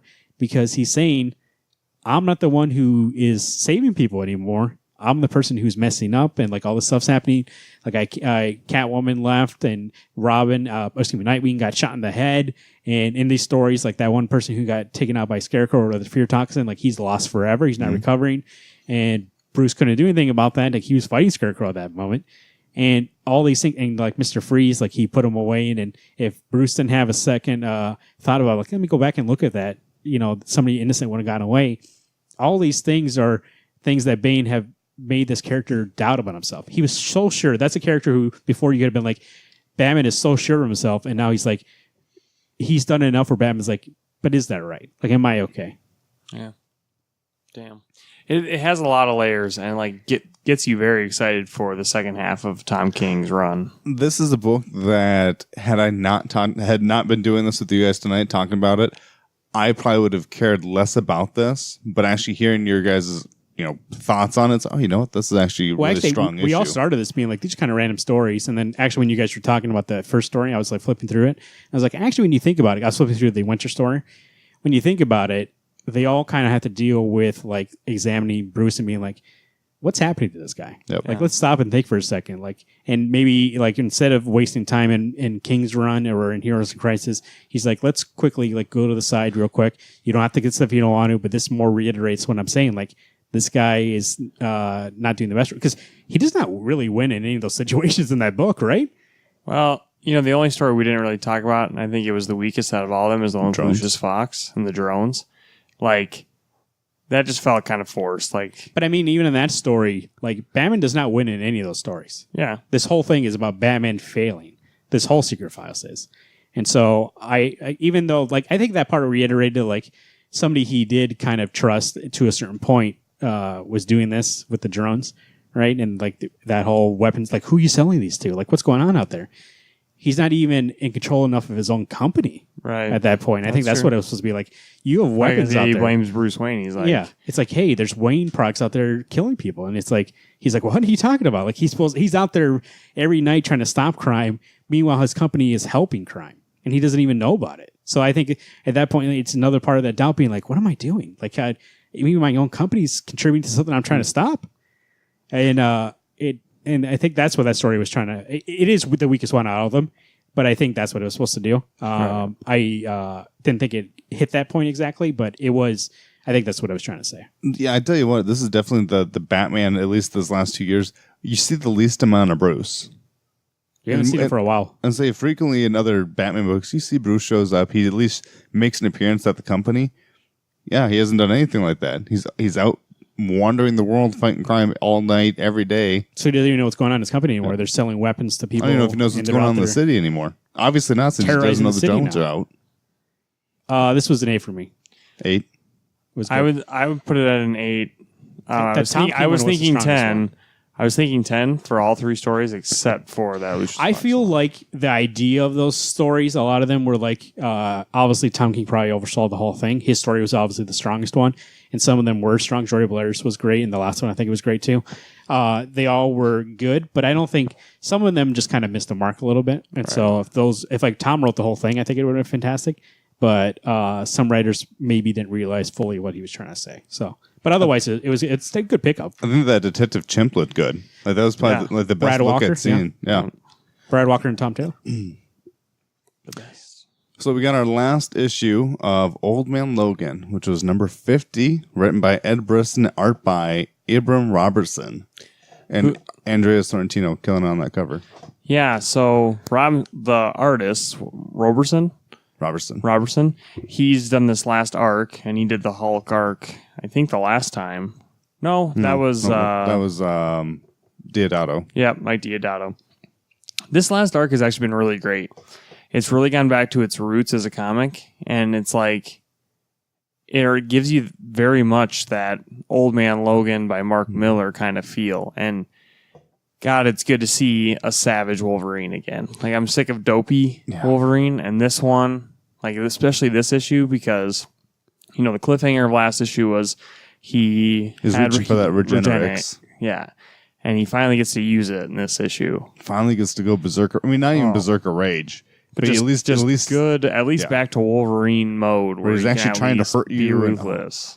I would agree. This last arc, it left a good taste in my mouth because that first arc was so strong. Yeah, and it's a nice callback to Old Man Logan going up against the Hulks, and it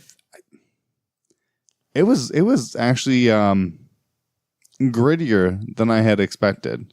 Yeah, that I mean, final fight was. Let's talk about the final fight in a second here. No, everything before that, like the build up to him getting the Regenix and whatever. Like, you are sitting there in anticipation because this little kid, basically Hulk beats the shit out of Wolverine again, and then this little kid takes the Regenix falls out of his hand, and she takes it like go play with it or whatever. Well, I think she hid it, and this is actually a daughter to someone who was getting hanged.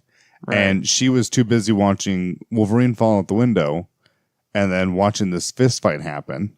Because Wolverine's almost getting it stabbed into his arm to put the Regenix in, and he gets backhanded. Right. And it falls out of his hand. So she collects it, runs away with it, and Wolverine gets hung up on I don't know if it was a hook or just hung up with these they were in a chains. locker, so I think it was a meat hook. But he gets hung up there, and eventually the wife of the man whose daughter took the Regenix busts in and is pissed because her husband got hanged unrightfully because Hulk was having a mood swing. Yep. So she's like, if I get you free, like, will you help us? He's like, I need one thing from you. And it's like, give me that fucking shit from that This kid. little girl took it. Of course, it's her daughter. Yeah, naturally. It's like, oh, we're working on exposition here. So now, from when we're in the final fight to the end, pure gold. Mm-hmm. So there's a fight that breaks out because, again, Wolverine just won't stay down. He won't stay down, and Hulk's like, okay, I'm sick of this shit. Like, finally, I'm just going to end you once and for all.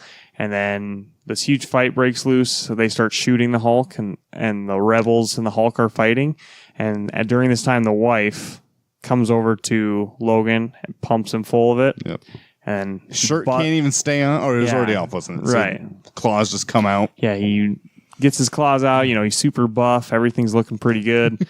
And I will admit, that man got ripped really quick. he did. He got back to his... shooting up roids. Oh, yeah. And so, finally, he starts going after the Hulk. And then one of the coolest fights I've seen in a long time between Logan and Hulk. And I didn't even know this Hulk was the one from Old Man Logan universe, from the Wastelands. No, he's not from the Wastelands. He's from a different timeline. That one was, but this one, the Maestro. This is Maestro Hulk. Yeah. Yeah. But Maestro Hulk isn't from Wastelands, is he? I thought he's from a different timeline. Where's his kid, though? Oh, the other She-Hulk was taking care of him. Yeah. Okay. Okay. So this is a different Hulk showing up to this timeline. Right. And he has a time machine that he was going to let... So goes, Logan, I'll make a deal with you. You can use my time machine, and I don't have to deal with you. Yeah, you can go back to the Wastelands and... Let me run this town the way I want. And Logan's like, screw that crap. He's like, how about no? And then right away, Hulk smashes the living shit out of the time machine. He's like, well, I guess you can't ever go back. You lost that choice. Now, the weird thing is that Logan acts like he's surprised by Maestro choosing to destroy it. He just gave you the option. Either you go or we're going to duke it out. Of course he's going to break the freaking machine. Right. And then there's a huge fight. Logan's getting some stabs in. Hulk is getting some smashes in. And then... I think this is paying homage to the first encounter of Wolverine and Hulk ever, because isn't it that Hulk rips Wolverine in two? So in the Ultimate Universe, there's the fight that Hulk and Wolverine, he rips him in half. Hulk rips Wolverine in half and throws him in separate directions. Well, I thought the first time they meet in the comics ever that they fight and he gets his head cut off or something. I'd have to ask Marvin. Hey, in the original Wolverine versus Hulk, Yeah. does Wolverine cut off? No, not Wolverine. Hulk, doesn't he dismember Wolverine and all? Ultimate Hulk versus Wolverine. Oh, it's Ultimate. Okay. He rips him in Ultimate half Universe, and he rips throws him in half both and parts throws- separate ways. Oh. Written anyways. by Damon Lindelof of Lost. Nice. 3-issue run. Well, anyways, Wow, holy shit, look at that Volt right there. Way to go. Wolverine That's the only thing I know, writers Okay, and artists. well, basically runs up the Hulk and cuts his head Holy off. shit. He just does a little backhand with both claws. Head comes flying off. And so there's of the this Hulk. sweet crisscross action must have happened, and head just plopped right on the ground. So Hulk's dead. Wolverine's defeated him. And you can tell that he's like, I can tell the Regenix is wearing off. I'm getting weaker. I feel so tired. Logan's dying now Yeah. again. Now Logan's dying. And he's so exhausted. He said it was like all the pain I was feeling during that I didn't feel, but now it's all built up and stored up. And then he just passes out face first in the snow. I'm like, hey, bud, you might be suffocating. You're dead now. But he worked so hard to defeat the Hulk because that was a pretty good fight. I mean, that's a lot of strength, a lot of brute strength. I was expecting, and I think part of it was I was anticipating, and maybe this Maestro decided not to do the move. I thought he was going to rip Hulk in half. Or, shit. I thought Hulk was going to rip Wolverine in half. But his healing factor would not. It would take. No, Wolverine would be dead. Oh, yeah. I mean, this would have been just called Wolverine Dead. Right. He was going to be. And then it does, like I said earlier, end question mark. And then the next page is Dead Man Logan starts in November. I'm interested to see how that's going to happen. Dude, I mean, I'm what's, pumped. I am kind of pumped, and this last issue, it really did nail it. Yeah. I was impressed, and it made me excited that okay, we're gonna get 12 more issues of Old Man Logan. However, it wraps up, I don't know. I realize he's gonna have to die. Only one Wolverine can survive, or he returns to the Wastelands. and maybe he gets because that was what his whole intention was here. He goes, "I'm not gonna die in this piece of shit land. Right. I'm going to go home to my family and die with them." Die with them. So, I mean, that's the whole point is he's going to go to the wastelands, I would assume, in the end. He's going to go where he wants to go and die the way he wants. I would definitely give this a 9. I was close to giving it a 10, but that beginning was a lot of exposition just to get to the good stuff. I think I'm going to give it an 8. I mean, it was a strong issue. Nothing majorly wrong. It just wasn't a book that when I got done, I was like, you know what? Nothing wrong. Perfection. But I will give that head chop. That was pretty That was awesome. a solid 10. I did not chop. see that coming. No. I thought it was just going to be another comic book fight. It was nice to see Wolverine actually got that last bit of strength just to do it. Right. All right, on to the final book of the evening. We got Man-Eaters #2, written by Chelsea Kane with art by Kate Nimzizik.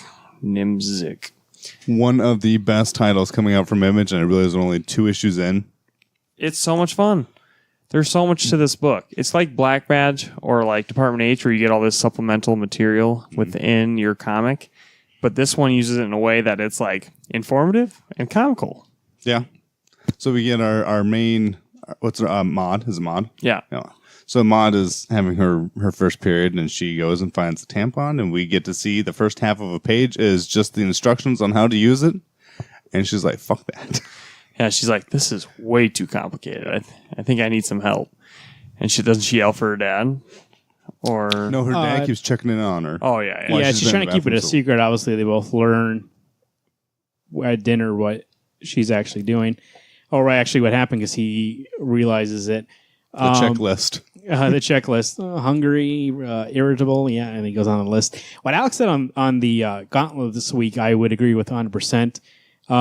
It is like real taboo and like real life issues, but it's humorous in a way that it's like, why is this taboo, right? So like, let's take it to the extreme. It's taboo because in this world, people turn to these lions, panthers, and they kill people. So like, people are scared of it for that reason. But if you think about it, in even today's society here, people like that kind of like people just don't talk about that, right? It's not something you talk about. It's kind of taboo in that way, and people are afraid of the subject. Like people are afraid to talk to their kids about it. It's not, Kids like, are afraid to talk to comfortable. other parents about it. Yeah. So Chelsea, what she did basically was like, okay, so why are they afraid about it? Like, it doesn't make sense in today's society. Like, why you should be afraid about it? Nothing really wrong with it.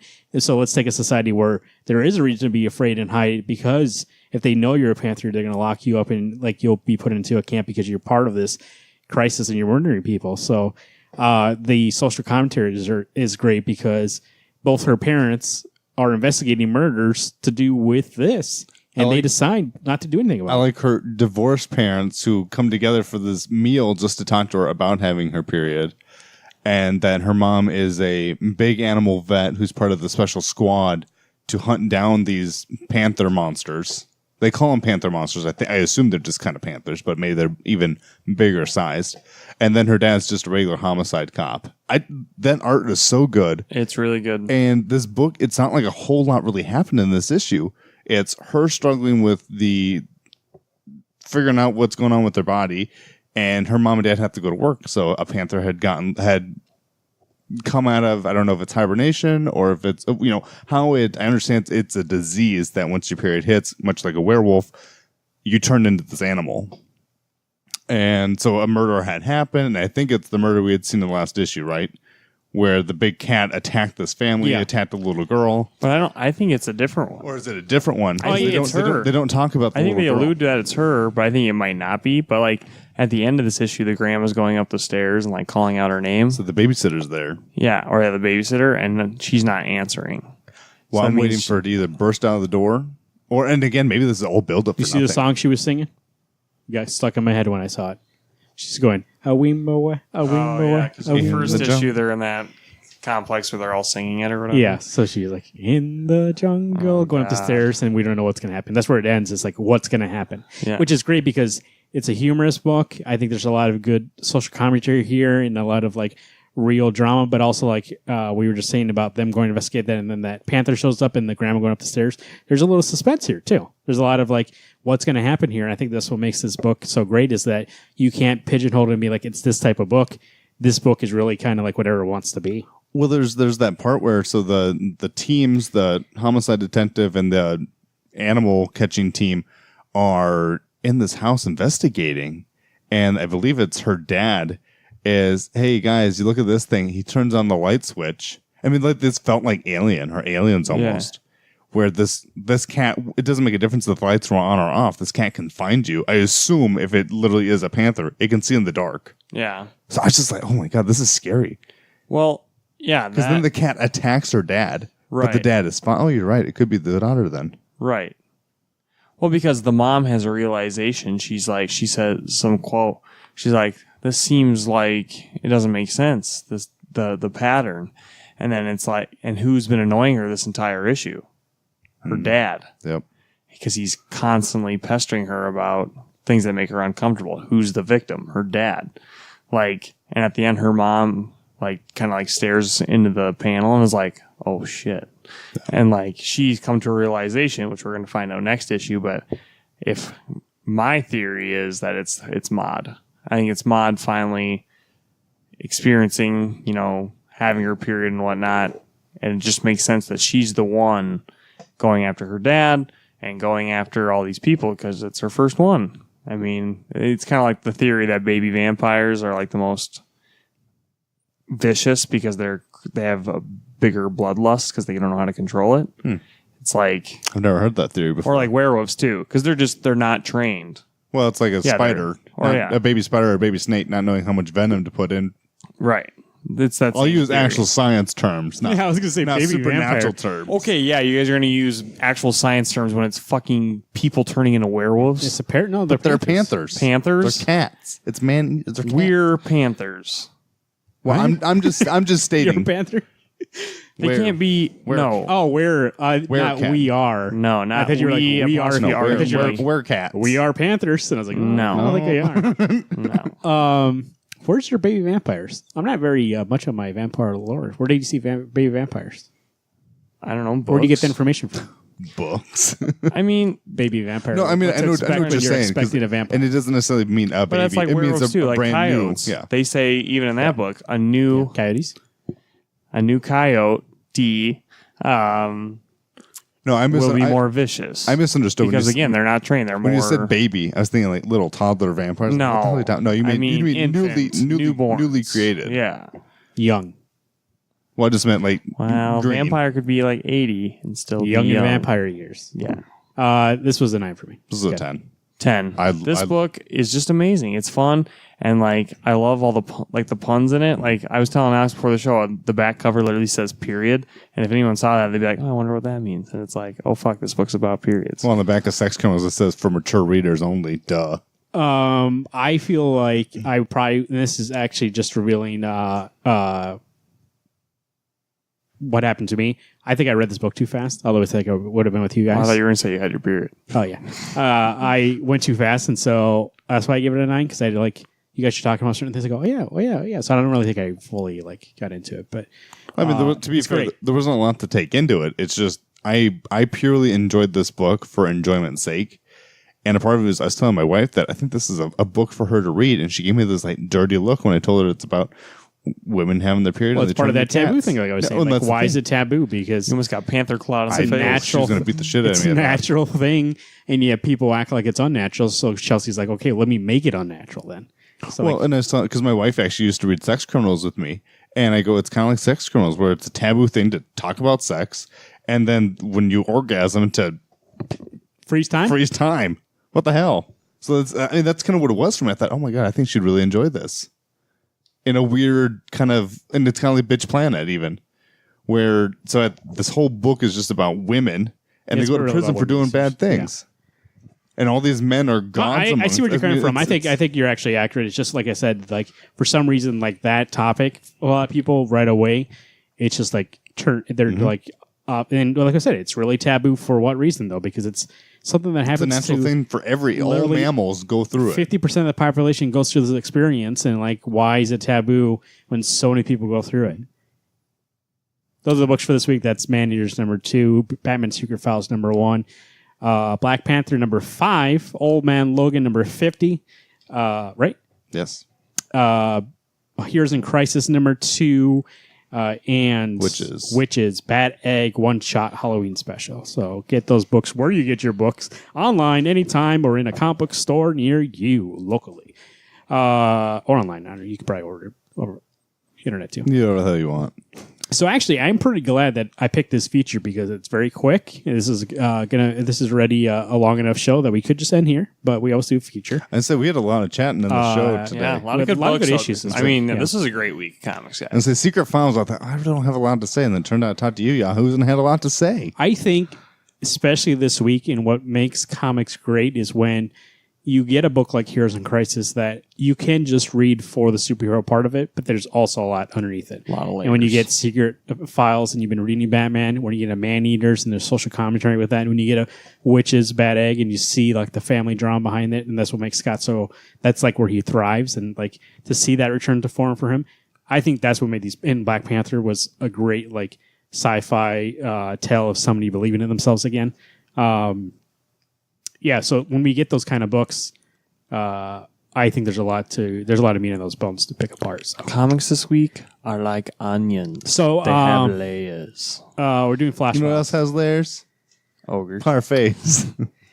You ever hear someone say I like parfaits? No, I don't like parfaits. Parfaits are delicious. What's the thing called again? A parfait. Speed clock? Time watch. Clock. Stopwatch. Yeah, stopwatch. Oh my god! Did you have one of those manual ones that the actual long hand would move around the minute? No. So flash facts we're gonna do flax. we're gonna do right now. The first round is 6 questions, one each, so obviously you get 3 each. 3 seconds to answer. 3 seconds. What's your favorite Can't even this? breathe. Second, East of west. East of west. You'll be like, East of you'll be like, west. I need accurate answers. Look at me at this bullshit. 5 seconds. Jesus. Second round is 5 seconds, and then the last round will be 7. So here you go. I like how we have 7 minutes when we do courtroom stuff, but here we get 3 seconds to tell you And stuff. I wanted to play this because we haven't really, even though the bell came back, I haven't used it really. So get ready for the bell to come jeez. back here. He's going to forget to use it. The bell, when the time's up, Okay. Who goes first? who he'll knows? surprise Who knows? You know how this game works. I'm starting the time here, and I'll start on a second here to give somebody the first one. Alex, what's your favorite delayed book right now? Southern Bastards. Garrett, what's your favorite book that came out in the last 2 weeks? Man-eaters.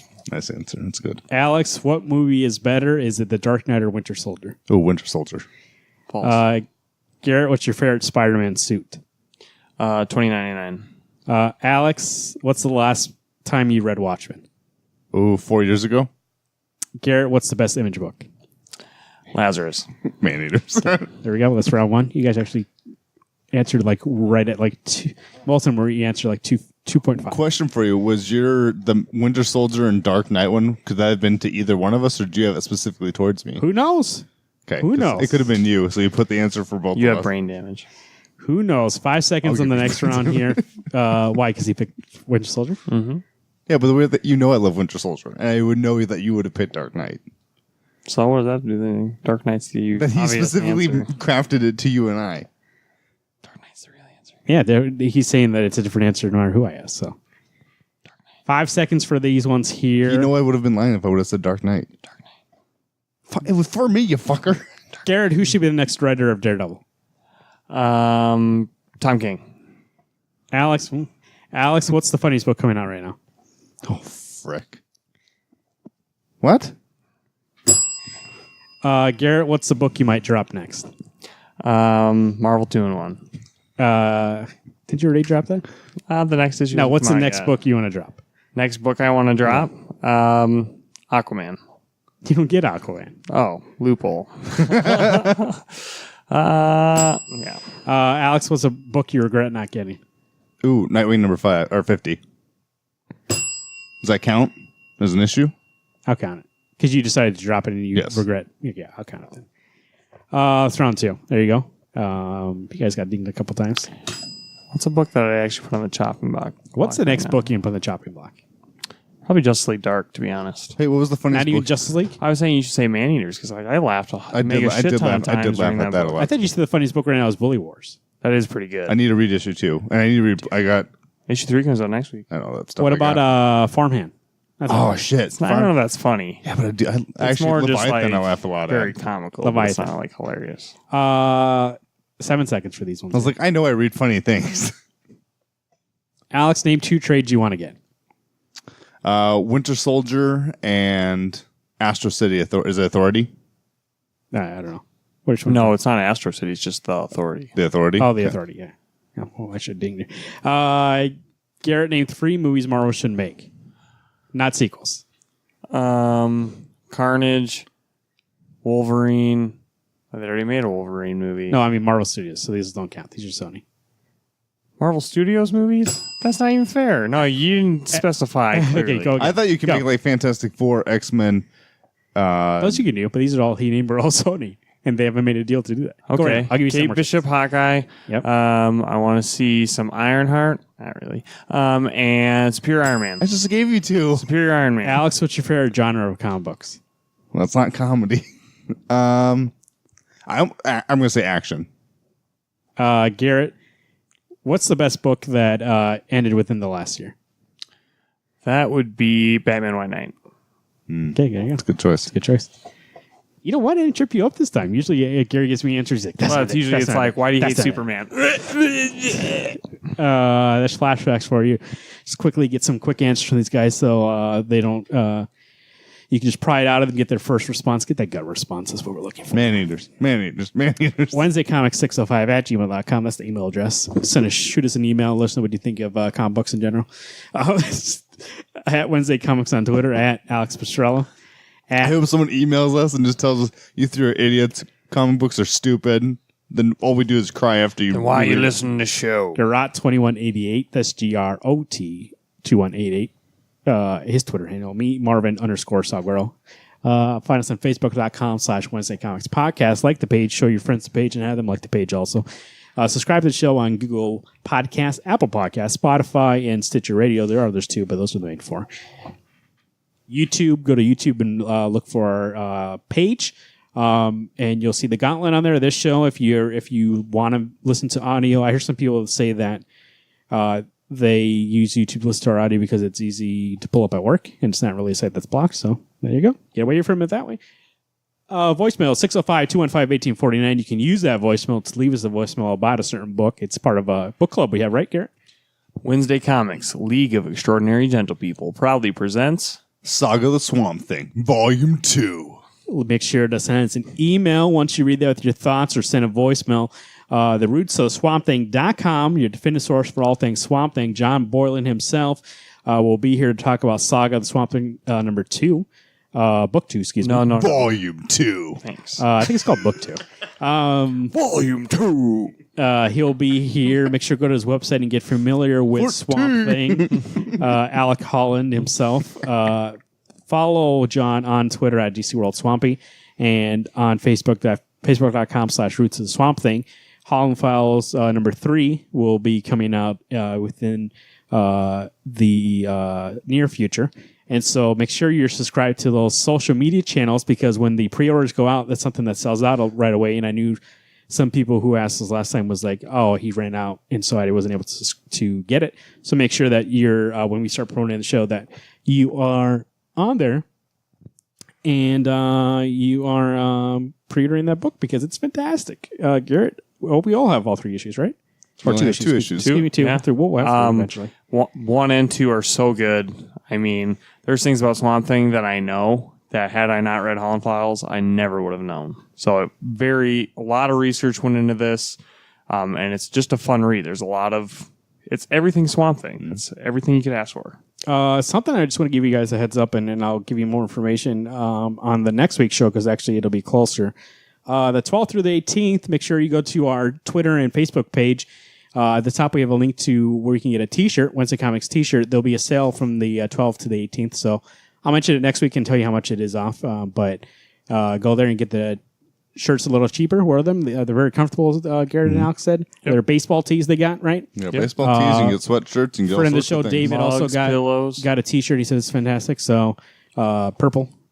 Purple look nice. And you got red and white, and you got red and white. Yep. So we look great in any color, and so go ahead and get that. Like I said, on our social media pages, they're pinned to the top. So go there, check it out. There's other things also rather than just a tire. If you're looking for a mug with their face on it, there Pillow. it is. A mug with our mugs on it. Gotcha. Fantastic week of books, guys. It really was. Really great week. This show, I feel like it's a fantastic show. We really dissected those books. It was like we had a turkey on the table and we're cutting it open. You go And through we the stuffed some legs. knowledge in those books. You cut off every single piece. You dissect the books, and at the end, you have a big, nice dinner. That's in a couple of weeks here. I'm getting excited for it. I actually went to Arby's and had their deep fried turkey sandwich. I want turkey so much. You know what? Fantastic. gobbler? I'm looking forward to it. Yeah? Yeah. You had it? Yeah. It's And it good. was really good. No. There's a deep fried turkey sandwich, not the gobbler. That's something else they have. Okay. The gobbler has cranberry sauce. I don't like cranberry sauce, so can't do it. That does sound good. Deep fried turkey. It's deep fried turkey, bacon, cheese, like cheddar cheese, lettuce, and tomato. Garrett's getting on the way home. Oh, boy. It's really good, and makes me excited for that turkey day. You eat that turkey, you fall asleep, you wake up the next day, and Alex goes to work, and I stay home, and I read some comic books. That's what I do. Why wouldn't you go Black Friday shopping? He's saying Thursday. I work, you doesn't. That's the life he lives. This guy's Why like would you Batman. eat He's turkey out there today? 24/7, freeing the streets of crime. The man, the myth, the legend himself. That is Alex, but my name is Marvin. I am Alex. I'm Garrett. Hey, everyone. Keep turning those pages.